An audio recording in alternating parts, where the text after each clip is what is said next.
The WNBA is caught in a huge refereeing scandal centered around the Indiana Fever and their playoff series against Las Vegas. Coach Stephanie White's post-game press conference sparked a major investigation into referee bias. Statistics reveal Indiana had 31 fewer free throw attempts than Las Vegas over 3 games, which is highly unusual. The league had prior complaints about this referee crew, but ignored them. A secretly recorded audio captures a referee admitting to favoring Vegas. This ref has been suspended while the investigation continues. Stephanie White shows video evidence of 27 uncalled fouls against Indiana in one game, shocking reporters and fans. Vegas had strong betting odds backed by unusual betting patterns. The FBI has started investigating possible match fixing, and sportsbooks have suspended WNBA betting. Despite serious back injuries, Lexi Holt played impressively while enduring unfair referee treatment, becoming a key figure in the scandal.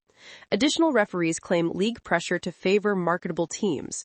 The Players Association plans an emergency meeting, with a strike possible if no action is taken. Leaked emails show Vegas executives targeting certain referees. Fans protested during games and on social media, demanding referee investigations. Sponsors are reconsidering support, and the scandal could cost the league hundreds of millions of dollars. TV ratings rose due to the controversy, but reflect negative attention. Data shows biased foul calls during key moments. Coaches have been fined for criticizing refs, and the coaches group might sue the league for silencing them. The first scene opens in a hospital waiting area, a player with a swollen eye and dazed, pausing between sentences. The narration walks through the moment of impact, a hard charge that should have been whistled, and the stunned hush that followed. The camera of the story lingers on the omitted whistle, a referee's hand still at his side, the replay frozen, fans shouting, and medical staff already leaning in because the player had tumbled awkwardly. The text lists, play-by-play, 3 separate games where comparable hard contacts were not called. For each play, the piece describes the immediate physiological science, blank stare, slurred speech, a delayed writing reflex, and the team's sideline reaction. A trainer approaching, a coach insisting the athlete sit, then pressure to put the player back in because we need the win. A team physician is drawn as a careful, exhausted person who privately tells the story of protocols that existed on paper but were circumvented in practice. The physician recounts phone calls with league medical liaisons who are vague and a mid-game suggestion from staff that a full concussion protocol is unnecessary if the player insists she's okay. The narrative goes through the paperwork trail, incomplete injury reports, mismatched timestamps, and emails where safety is phrased as a balance against competitive integrity and broadcast deadlines. The piece stresses how paper protocols can be quietly ignored when structural incentives, playoffs, ratings, contract guarantees, push human actors to take risks. The injured player's career arc is traced forward. Months of rehab, a lost off-season, lingering headaches, and the psychological weight of being told to, quote, tough it out. The part closes on a quiet scene, a hallway locker, helmet on a bench, the athlete looking at a notice board with the words, player safety, our priority. The irony is sharp and painful. Begin by widening the lens. The league's reputation is suddenly a subject of private diplomatic conversations. Federation officials, agents in Europe and Australia, and national team coaches ask quietly if their players should commit to a league where fairness and safety are in question. The narrative recounts a young international star who withdraws interest after hearing the rumors, not because she witnessed anything herself, but because her agent received 3 different calls warning that playing there would mean risky exposure and public pressure. The agent's calculus details exposure versus professional risk. A fictional international federation executive is quoted in the story saying they will, quote, reconsider sending referees for exchange, and a small country's basketball board pauses tape sharing and scouting visits. The piece follows the diplomatic channel, an official letter requesting meetings and evidence, followed by slow, procedural replies from the league. The chapter shows 3 consequences: fewer international exhibitions, decreased foreign signee interest in draft nights, and a decline in cross-border sponsorships that once flowed because of global exposure. The economic and cultural fallout is depicted with detail: empty seats in markets that used to travel for marquee names, and a coach who cannot entice a veteran Eurostar to join because she can get the same pay and less heat at home. The part ends with a quiet press conference where an international player declines to comment about joining the league for now, and the camera rests on agents exchanging business cards like damaged currency. Start with the discovery. A data nerd, a longtime fan with code-savvy friends, overlays box scores and play-by-play logs to find an uncanny pattern. A specific referee crew shows consistently lopsided foul calls in favor of one team for home games. The story carefully shows how the fan compiles timestamps, flagrant calls versus common fouls, and home and away splits. The narrative breaks down methods. How to normalize for pace and style, how to compare foul rate deviations against league averages, and how statistical outliers emerge when you measure the same crew across multiple seasons. The reader follows the slow, granular uncovering of anomalies, short bursts of text that read almost like a detective's lab notes. Former officials, portrayed in the story as weathered and candid, explain the pressures that build in officiating rooms, travel arrangements tied to certain promoters, assignment patterns that reward crews for keeping the show on schedule, and an off-book culture where subtle favors can be repaid later. They describe how calls are not always conspiratorial. Often they are the result of a bounded human system that biases towards certain match management styles. The part reconstructs 3 controversial sequences, frame by frame. A non-call that let a star drive away unpunished, a phantom foul called on a visiting player that led to disqualification, and a late-game discrepancy where offenses by one team were treated as, quote, hustle plays, while the other were whistled. Each example is annotated with a referee positioning map and commentary. The chapter ends with the referee crew portrayed sympathetically as well as critically.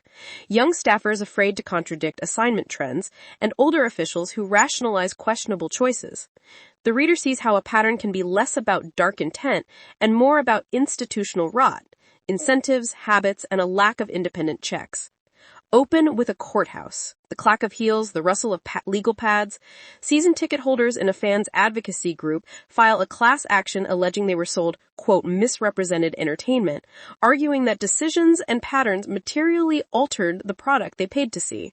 The narrative explains possible legal theories in accessible terms: breach of contract, if season ticket terms promise a fair game, consumer protection claims, deceptive practices, negligence, failing to maintain safe, honest competition, and unjust enrichment, sponsors and the league profiting from a rigged spectacle.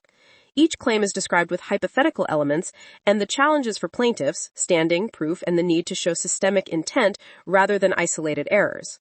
The story follows lawyers subpoenaing assignment logs, internal emails, and internal reports. It dramatizes the procedural back and forth, sealed exhibits, privilege disputes, and surprise depositions of league officials and referees. The reader experiences the slow, legalistic drip of documents that alternate support and complicate the fans' claims. The narrative explains the league's likely defense posture, that officiating is a judgment call protected by competitive sport presumptions, that no guarantee of perfection exists, and that the league will frame the plaintiffs as disappointed consumers missing subjective expectations. The story shows how these defenses complicate a straightforward moral outrage. The part sketches possible outcomes, from settlement and transparency commitments to a narrow ruling that limits fans' remedies, and what each path would mean for sports law. It closes on the courtroom gallery, fans clutching programs, legal counsel exchanging quiet nods, and a judge reading the first motion in a case that could reshape how spectators sue over integrity.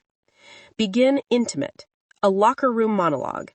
A veteran player stares into a mirror and recounts the slow erosion of trust. Teammates who once joked now whisper, and a sponsor meeting where the player was asked to stay, quote, positive in public while privately grappling with anger.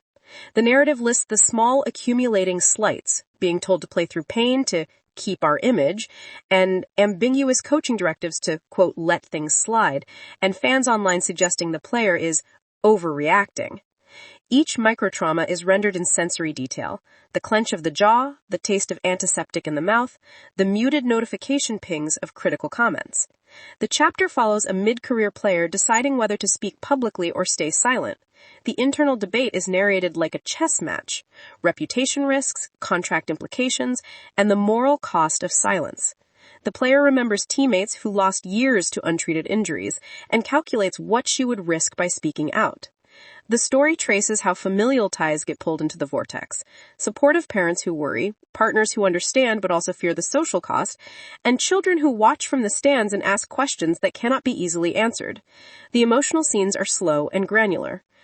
The part closes on a quiet image, players gathering after practice, forming a quiet circle, They exchange stories, check on heads and knees, and begin, tentatively, to make a plan together. It's the start of reclaiming dignity step by step. Fans, civic leaders, players, and a few surprising voices from the opposing team sit at a long table.